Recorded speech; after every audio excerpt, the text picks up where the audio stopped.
Episode of Walking Digital Corridors. Now, before we get started, I have to say it's a very special day today. What? In all honesty, I forgot. It's never too late, and she could be listening. It's Mama Bear's 50th birthday today, so let's give her a round of applause. She doesn't look a day over 49. Cool. So, welcome everyone. So today's topic is building rapport. Now, I think this is a particularly interesting topic, especially for the three of us, because we've kind of got the generations. We've got,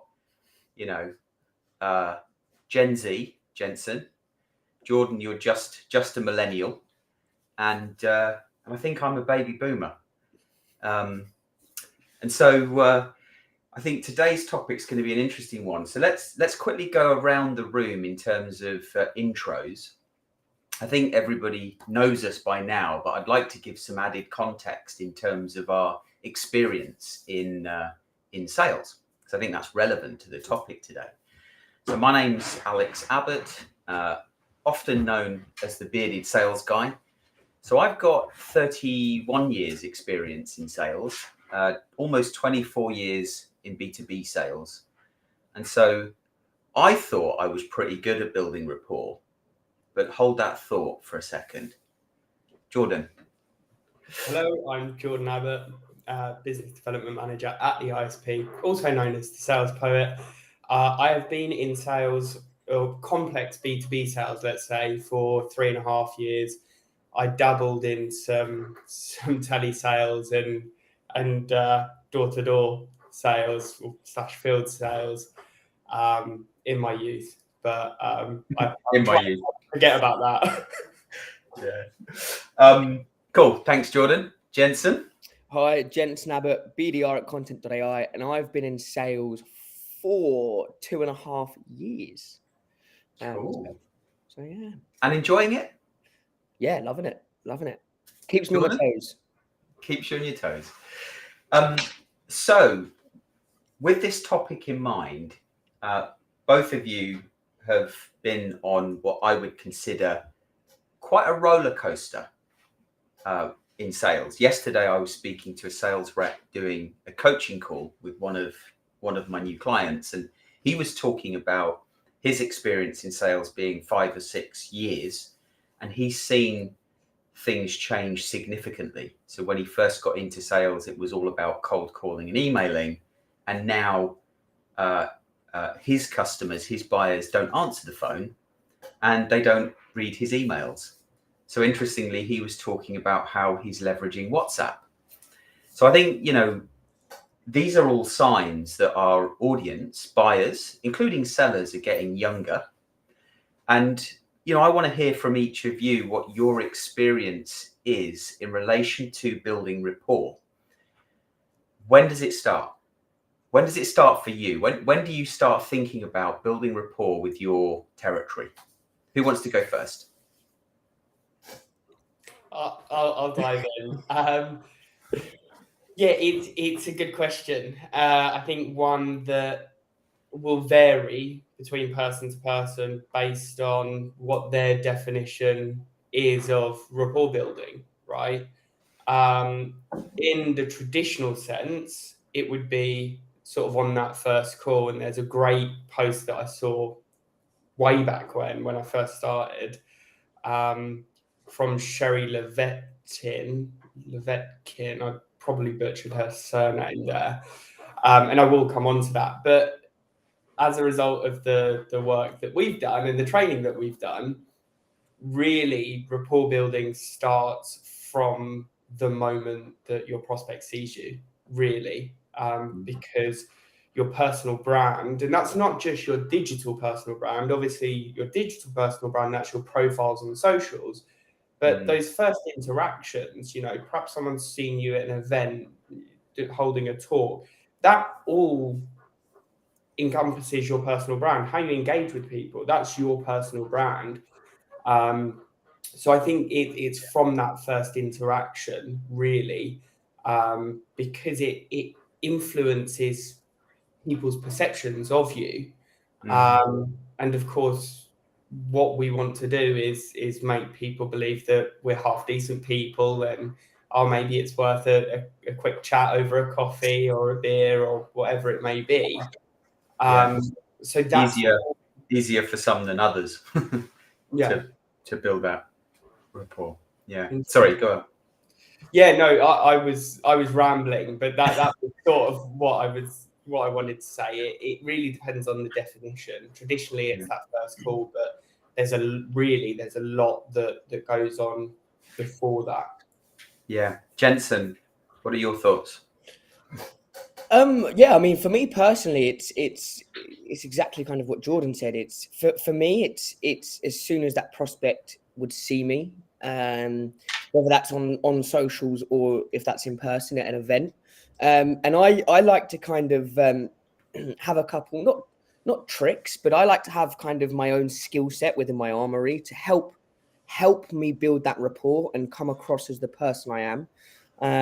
So for an example, I always love to have a smile on my face, especially at events, especially when talking to new people, because it's also a little bit more warming, a little bit more welcoming, right? It's not looking so serious. It's actually kind of, it's just asking a simple question at the beginning if you're at an event, right? And trying to gain that little bit of conversation and trust. And then that's where you can then kind of move on talking about work or take the conversation in any way that you want. But yeah, for me, social is exactly the same. It's as soon as that prospect sees me, it's how can I actually build rapport with this individual and actually add value to them or educate them or learn something from them, right? That's what it is for me personally. Yeah. Sorry, I was just going to say you made a really good point there. The best way to build rapport is to ask questions. I can't remember the exact saying, but it's something along the lines of you'll make a lot more friends by taking interest in them, in the other person, rather than trying to be interesting yourself. So it's a really good point and something that is very relevant. And I'll mention that post that I was talking about. It was in relation to trying to find some sort of synergy with people. And I know when I first started, I was not being my whole self necessarily. I thought I had to fill a mold. But the post was along the lines of, Shari was on a call with someone and asked, what do you do in your spare time? And the person responded, running. And she's like, oh, I hate running. How am I gonna align with this person? And she asked a few more questions and found out a bit more about why she liked running. What was it that did it for her? And the prospect said, it feels like moving meditation for me. And then Sherry was like, oh, well, I love yoga. I love meditating. That's where that synergy is. I think it's a really important point. I know we're sort of gravitating towards in the moment building rapport when you're actually speaking to someone, which I have to say many people in sales, many salespeople, let's say, are good at that. That's perhaps why they enjoy sales. And often I think in that moment, salespeople, I know I've done it before, you feel like you need to find that mutual interest quickly. So you perhaps search for it a little too hard. And actually, if you just sit back and be curious and ask questions to really understand more about that individual, you kind of build rapport through your line of questioning. And eventually you might get to the mutual interest, which I think will only validate the feeling that is exchanged between two people where rapport is being built. And I do think if one tries too hard, that becomes obvious, and the recipient can kind of resist the the pull, as it were, goes in the opposite direction. I want to but I want to come back to what I think is one of the biggest challenges that businesses are experiencing today, which is quite simply getting conversations with their target audience. And we talk about that a lot. We've certainly experienced how difficult that is for ourselves, moving away from traditional outbound, using email, phones, webinars, cadences, sales cadences, to one that is more personality driven, relationship driven. So what are some of the things that you both do in relation to building rapport with your territory before they've met you? What are, Jordan, what's the, if you could say there's one thing that works the best for you in terms of building rapport with your audience at scale to encourage them to talk to you, giving them a virtual hug, let's say, what is it? Yeah.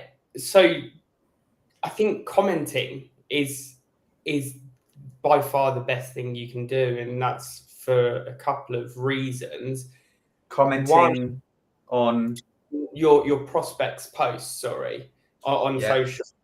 And there's a couple of reasons for that. I think initially it comes back to that curiosity piece, because what I'm doing there, I'm trying to learn about the person's business, the person themselves, what they like, how they think, right? And it's a really buyer-centric way of trying to engage, because you're putting the focus on them, you're trying to add value, ask questions within that comment to selfishly bring your face to the top of their feed or their notifications box, but you're doing so in a way where you're really genuinely taking an interest. And I think there, again, to your point, you're not searching for that mutual interest, for that opportunity, which I think is why the traditional approaches aren't as effective, cold calling, cold emailing, because you're constantly searching for that 3 to 5%, and buyers feel that. Yeah. And if your buyers or customers aren't posting on social, how do you? So again, look in their activity section where their posts would be. Once you click show all activities, there's a few tabs along the top, and you can see if your prospect has commented on someone else's post or also reacted on someone's post. And there, what you want to do is engage with those pieces of content that they're showing an interest in, because that's relevant to them. They've taken interest in that, and again, they'll be notified that someone has made a comment. If that's still not working, maybe you then send a message saying, "Have you noticed you like this post? What was it that really stood out to you?" Yeah. And just, you're 4 weeks into your new job with the ISP. Just give us an idea, a sense of how many meetings you're booking now on a weekly basis. Yeah, so I'm still in that ramp up period of my process. So there's a bit of a lag in my process from the point of connection to when I have calls with people. It's about a month. Yeah. But at the minute, the average is 6 net new meetings a week. Okay. Net new business meetings a week with non-customers. Indeed, exactly. Okay. Yeah, and the target, or in accordance with my previous stats, that will get to 10 a week. Nice. Jensen, I'm going to ask you now, what if there's one thing that you would say has the biggest impact, is most effective for you with building rapport with your target audience prior to a conversation, prior to them knowing about you, let's say? What is it? Yeah, I would say exactly what Jordan said: commenting, inserting yourself into networking conversations, and as well, right? If they're not posting, exactly what Jordan said.